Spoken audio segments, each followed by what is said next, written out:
గణేష్ ప్రాణాలతో బయటపడతాడు. అది విన్న అతని తండ్రి గోపాలం ఎంతో సంతోషించి గౌతమ్కి ధన్యవాదాలు చెప్తాడు. ఇక మాధవయ్య మరి అతని కులస్తులందరూ కలిసి గణేష్ని తమ ఇంటికి తీసుకుని వెళ్తారు. బిడ్డ ప్రాణాలతో బతికి బయటపడ్డాడు. ఇంతకంటే ఇంకేం కావాలి చెప్పు. అవునయ్యా, ఆ దేవుడు కాపాడాడు. లేకపోతే ఏం జరిగేదో ఏమో. అంతా మన ఊరి దైవమైన సాంబమ్మ తల్లి దయ. పిల్లాడికి పాము కాటేసిందని వినగానే పరుగు పరుగున మన ఊర్లో ఉన్న సాంబమ్మ తల్లి గుడికి వెళ్ళాను.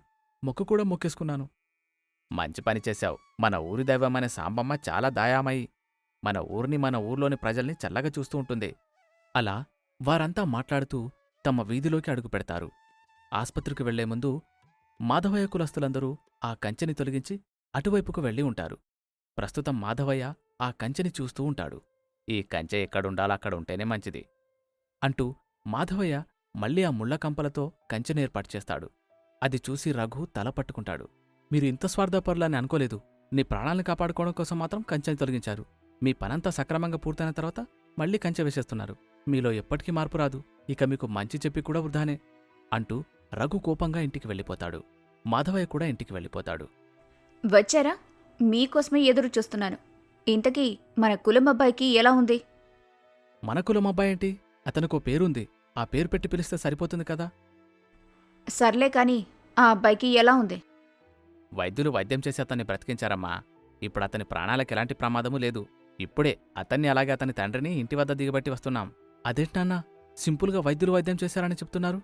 వైద్యులంటే ఎవరో కూడా చెప్పండి. మన కులం అబ్బాయికి ఎవరు వైద్యం చేశారో కూడా చెప్పండి. ఆ అబ్బాయికి ఎవరి వైద్యం చేశారో తెలుసా? ఇంకెవరో కాదు, గౌతమ్. గౌతమ్ అంటే నీకు తెలుసో లేదో, అదే ఆ కులం అబ్బాయి. చిచి, ఏంటి మావయ్య, ఇది నిజమేనా? అలా వీణ మాధవయ్యని అడుగుతుంది. మాధవయ్య మాత్రం ఏమీ సమాధానం చెప్పకుండా అలా నిలబడి ఉంటాడు. మీ మౌనమే చెబుతుంది మామయ్య. వైద్యం చేసింది ఆ కులపు అబ్బాయని. అయినా మీరు మరొక ఆస్పత్రికి తీసుకుని వెళ్ళలేకపోయారా? అలాంటి కులం వారి చేత వైద్యం చేయించుకోవాల్సిన కర్మ మనకేంటి? కాస్త దూరం వెళ్ళుంటే పట్నం వచ్చేది. పట్నంలో ఇంతకంటే మంచి ఆస్పత్రులుంటాయి. అక్కడ వైద్యం చేయించున్నా బ్రతికేవాడు. ఇంత మూర్ఖత్వం కలిగిన అమ్మాయిని నేనెక్కడ చూడలేదు. అందుకే చదువుకోమని చెప్పేది. పాము కాటేస్తే ఎంత ప్రమాదమో తెలుసా? అదృష్టం అలాగే ఆ దేవుడిదే ఉంటే తప్ప బ్రతకం. ఎంతో కష్టపడి అతనికి ఫస్ట్ ఎయిడ్ చేశారు. ఆ తర్వాత దగ్గరలోన్న ఆస్పత్రికి తీసుకునెళ్లారు. అసలు డాక్టర్లేమన్నారో తెలుసా? మరి కాస్త ఆలస్యం చేసుంటే అబ్బాయి బ్రతికేవాడు కాదని కూడా చెప్పారు. అయినా బుద్ధి లేకుండా వేరే ఆస్పత్రికి తీసుకెళ్తే బావుండేది అని అంటున్నావు కదా. చిచి, నీకూడా మా నాన్నలాగా కులపిచ్చి పట్టింది అని చెప్పి రఘు తన గదిలోకి వెళ్ళిపోతాడు. ఎంత తిట్టినా వీణాలో అలాగే మాధవయ్యలో ఎలాంటి మార్పు రాదు. అలా ఆ రోజు కాస్త గడిచిపోతుంది. మరుసటి రోజు గణేష్ తండ్రి అయిన గోపాలం మాధవయ్య ఇంటికి వస్తాడు. ఆ సమయంలో వీణ వంటగదిలో వంట చేస్తూ ఉంటుంది. ఇదిగో అమ్మాయి వీణ, ఎవరో వచ్చినట్టున్నారు. తలుపులు తడుతున్నారు. వెళ్ళి కాస్త తలుపులు తీసురామ్మా.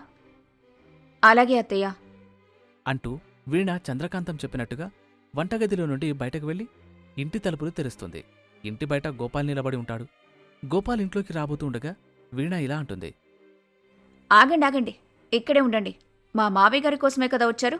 ఆయన కూడా ఇక్కడికే వస్తారు. ఆగండి అని చెప్పి వీణ మాధవయ్య వద్దకు వెళ్లి గోపాలం వచ్చిన విషయాన్ని చెప్తుంది. ఇదంతా చూస్తున్న చంద్రకాంతం ఆశ్చర్యపోతుంది. ఏంటమ్మాయి, ఆ గోపాలాన్ని నువ్వింట్లోకి ఎందుకు రానివ్వలేదు? ఇంట్లోకి రాబోతున్న అతన్ని గడప దగ్గరే ఆపడమేమైనా బాగుందా? అతను ఎవరనుకున్నావు? నీకు తెలిసినట్టు లేదు. అతన్ని కూడా మన కులమే. చాలే అత్తయ్య, నిన్ననే కదా ఈయన కొడుకు ఆ కులం వారి చేత వైద్యం చేయించుకొని బతికాడు.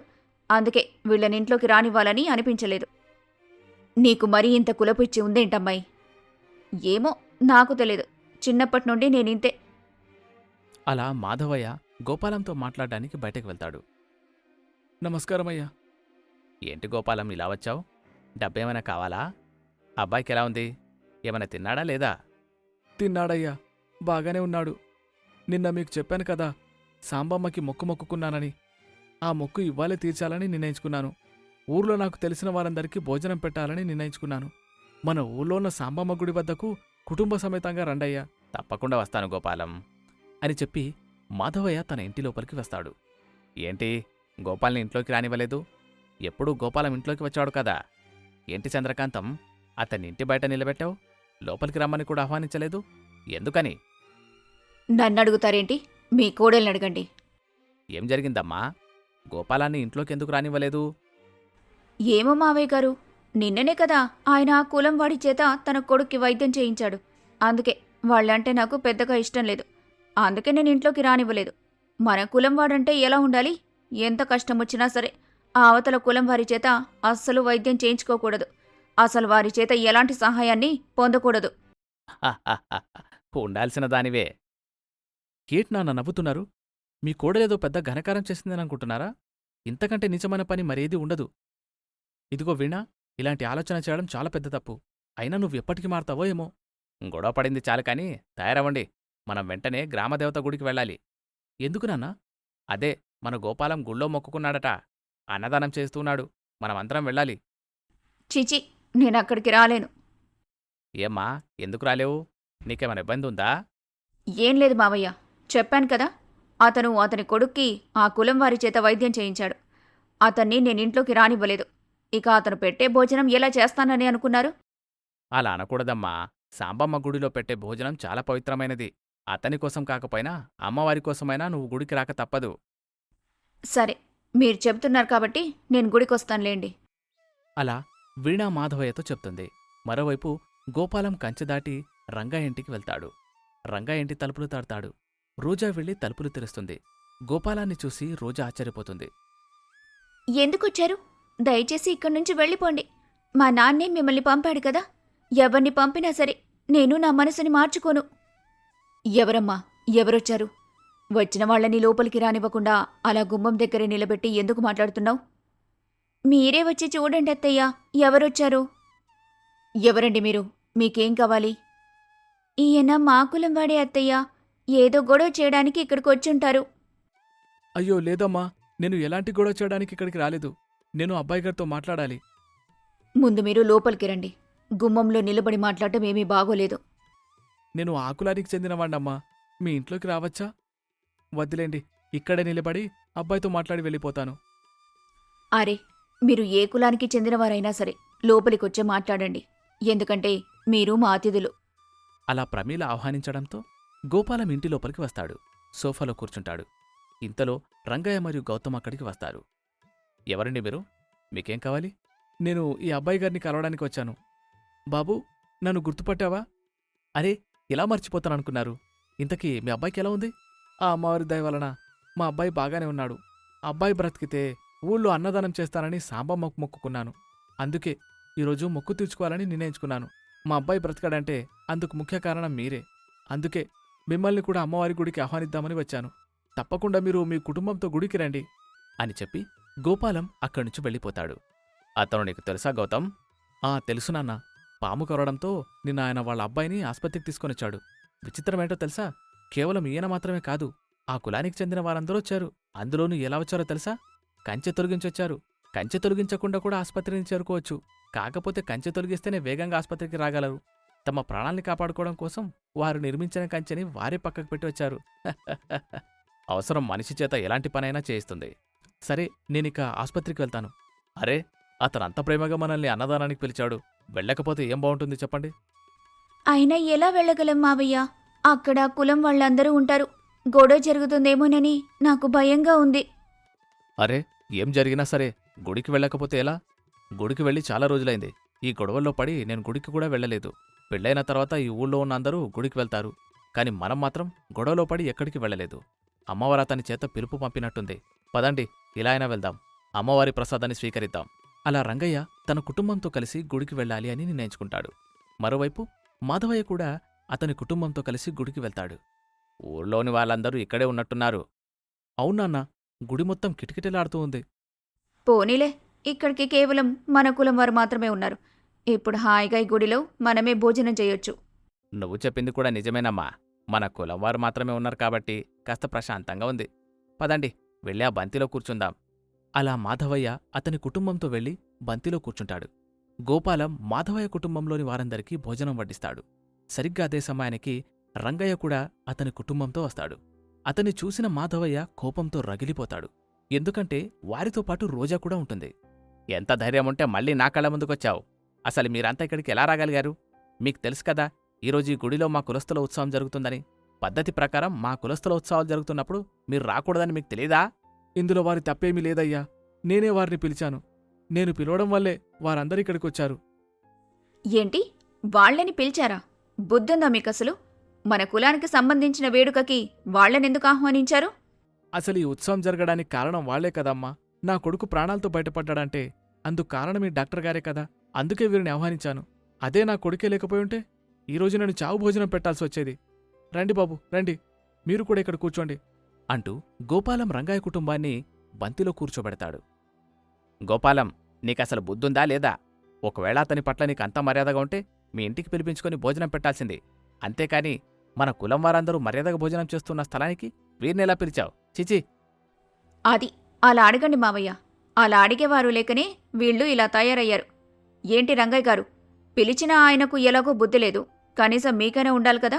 ఆయన పిలవగానే కుటుంబమంతా అసలెలా వచ్చారు? ఇదిగో రోజా, నీకసలు బుద్ధుందా?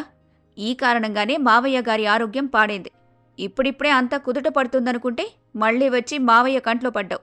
ఇక మళ్ళీ మావయ్య ఆరోగ్యం ఏమవుతుందో ఏమో. ఛీ, ఇలాంటి వాళ్ళున్న చోట నేనస్సలుండలేను అంటూ వీణ అక్కడ్నుంచి లేచి వెళ్ళిపోతుంది. చిన్నపిల్ల అయినా బాగానే చెప్పింది. నేను కూడా ఇలాంటి వారున్న చోట అస్సలుండలేను అని చెప్పి మాధవయ్య కూడా అక్కడ్నుంచి వెళ్ళిపోతాడు. చంద్రకాంతం మాత్రం రోజా వద్దకు వెళ్తుంది. అమ్మా రోజా, ఎలా ఉన్నావమ్మా? ఎన్ని రోజులైంది నిన్ను చూసి.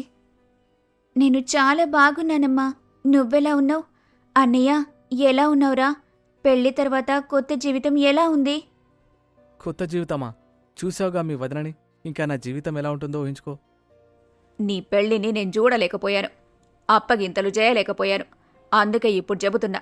ఏవండి, మీ పేరేంటో నాకు తెలీదు. నా కూతురు చాలా మంచిది. తనని జాగ్రత్తగా చూసుకోండి. అరే, మీరు మరీ చెప్పాలా ఏంటి? నేను మీ కూతుర్ని జాగ్రత్తగా చూసుకుంటున్నాను. కావాలంటే మీరు మీ కూతుర్ని అడిగి చూడండి. ఆ మాటన్నారు, నాకంతే చాలు. ప్రశాంతంగా ఉండగలను. చల్లగా ఉండు తల్లి. ఆ సాంబమ్మ తల్లి నిన్ను ఎల్లవేళలా కాపాడుతుండాలి. గౌతమ్ మరియు రోజా ఇద్దరూ చంద్రకాంతం వద్ద ఆశీస్సులు తీసుకుంటారు. అలా రఘు మరియు చంద్రకాంతం ఇద్దరూ ఇంటికి వెళ్ళిపోతారు. రంగయ్య మాత్రం గోపాలంతో ఇలా అంటూ ఉంటాడు. మమ్మల్ని క్షమించవయ్య గోపాలం. నువ్వేదో అభిమానంతో మమ్మల్ని అన్నదానానికి ఆహ్వానించావు. మా కారణంగా నీ కులస్తుడైన మాధవయ్య భోజనం చేయకుండా వెళ్ళిపోయాడు. మరేం పర్వాలేదయ్యా. నా కొడుకు ప్రాణాన్ని కాపాడింది మీరు. వారికంటే నాకు మీరే ముఖ్యం. ఏమంటావురా మహేష్? అవును, డాక్టర్ గారే కదా ప్రాణాలు కాపాడింది. కాబట్టి ఈ వేడుకలో ఆయన ఉంటేనే సరిపోతుంది. నిజానికి మాధవయ్య గారి కుటుంబం వల్లే ఇదంతా జరిగింది. అలా మాధవయ్య కులస్తులందరూ ఒక్కసారిగా మాధవయ్యకే పూర్తిగా వ్యతిరేకమైపోతారు. నిజం చెప్పావురా. ఆయనే కంచె వేశాడు. ఆయన కంచె వేయడం వల్లే ఇదంతా జరిగింది. ఆయన గారి కోడలేం చెప్పింది? కంచెని తొలగించడానికి వీలేదు. ఒకవేళ మీ పిల్లలు చదువుకోవాలంటే పొలాల దారిలో కళాశాలకు వెళ్ళమని చెప్పింది. అనవసరంగా మనమంతా ఆమె చెప్పిన మాటలు విన్నాము. ఆ మాటల కారణంగానే నా కొడుక్కిలా జరిగింది. అమ్మవారి దయవల్ల వాడు బ్రతికి బయటపడ్డాడు. అవును, నువ్వు చెప్పింది కూడా నిజమే. ఇకపై పిల్లలెవరూ పొలాల దారిలో బడులకు అలాగే కళాశాలలకు వెళ్ళకూడదు. పొలాలలో ఎప్పుడు విషపురుగులు అలాగే పాములు తిరుగుతూ ఉంటాయి. మనలాంటి రైతులమైతే కాస్త జాగ్రత్తగా ఉండగలం. పిల్లలకేం తెలుసు చెప్పు? ఇప్పుడే వెళ్ళి ఆ కంచెని తీసిపడేద్దాం. అలా మాధవయ్య కులస్తులే కంచెని తీసిపడేస్తారు.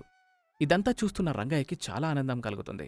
రంగయ్య అతని కుటుంబంతో కలిసి సాంబమ్మ గుడి వద్ద భోజనం చేస్తూ తన కొడుకుతో ఇలా అంటాడు. మనుషుల్లో మానవత్వం మొదలైంది. ఆలోచన మొదలైంది.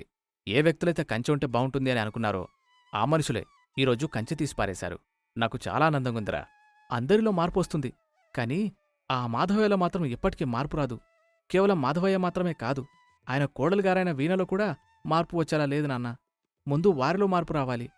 ఆ అమ్మవారు తలుచుకుంటే ఎలాంటి వారిలోనైనా మార్పు తీసుకురాగలదు. ఆ అమ్మవారే ఆ కఠినాత్ముడైన మాధవయ్యలో కూడా మార్పు తీసుకునొస్తుందిలే.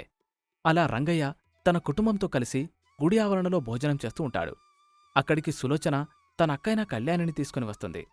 సులోచన మరియు కళ్యాణి కూడా బంతిలో కూర్చుంటారు. అప్పుడే కళ్యాణి రంగయ్యని అలాగే అతని భార్య అయిన ప్రమీలని చూస్తుంది. వారిని చూసిన కళ్యాణి ఒక్కసారిగా ఆశ్చర్యపోతుంది.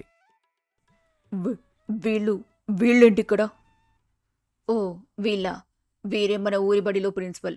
పాము కాటేసిన అబ్బాయికి వైద్యం చేసింది ఎవరో కాదట, ఆయన గారి కొడుకేనట. అదిగో పక్కనే కూర్చొనున్నాడు చూడు. మరొక ముఖ్యమైన విషయం ఏంటో తెలుసా? ఆ అమ్మాయి ఎవరనుకున్నావు? మన మాధవయ్య గారి కూతురు. ఆ అబ్బాయిని ప్రేమించి ఇంటి నుండి వెళ్ళిపోయింది. ఆ అమ్మాయి కారణంగానే కంచె కూడా వేశారు. ఇప్పుడు ఆ అమ్మాయి పెళ్లి చేసుకున్న గౌతమ్ కారణంగా కంచె తీసేశారు. నువ్వు చెబుతుంది నిజమా? అంటే వాళ్ళది ఈ కులం కాదా? కాదు, వారిది ఈ కులం కాదు. సాధారణంగా మన కులం వారు ఈ గుడిలో ఉన్నప్పుడు ఆ కులం వారు ఈ గుడిలోకి రావటానికి వీల్లేదు. వాళ్ళేదైనా ఉత్సవం చేసుకుంటున్నప్పుడు మనం వెళ్ళడానికి వెళ్ళలేదు. కానీ ఆ గౌతమ్ మన కులస్తుడైన అబ్బాయి ప్రాణాలను కాపాడాడు కదా, అందుకే గోపాలం ఆహ్వానించాడట. కాని కులపిచ్చి బాగా ఎక్కువున్న మన వియ్యంకులైన మాధవయ్య గారు అలాగే నా కూతురు వీణ గొడవపడి ఇక్కడి నుండి వెళ్ళిపోయారు. ఇదంతా వింటున్న సులోచన ఆశ్చర్యపోతూ ఉంటుంది.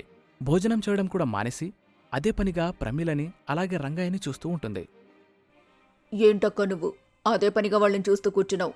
అలా చూస్తే ఏమైనా బాగుంటుందా చెప్పు. ముందు భోజనం చెయ్యి. అంతా ఆశ్చర్యంగా ఉంది. నేను నా కళ్ళను నమ్మలేకపోతున్నాను. ఓరి దేవుడా, ఇదంతా నిజమేనా? అరే, అంత ఆశ్చర్యపోవడానికి ఏముంది? ఈ మధ్య పిల్లలందరూ ప్రేమ పెళ్లిలే కదా చేసుకుంటున్నారు. ముందు నువ్వు భోజనం చేయక్క. అలా సులోచన ఎంత చెప్తూ ఉన్నా వినకుండా కళ్యాణి మాత్రం వారినే చూస్తూ ఆశ్చర్యపోతూ ఉంటుంది. ఏంటండి, బంతిలో మన ఎదురు వరుసలో కూర్చున్నావిడ అదే పనిగా మనల్ని అప్పటినుండి చూస్తుంది? నేను కూడా అదే గమనించాను.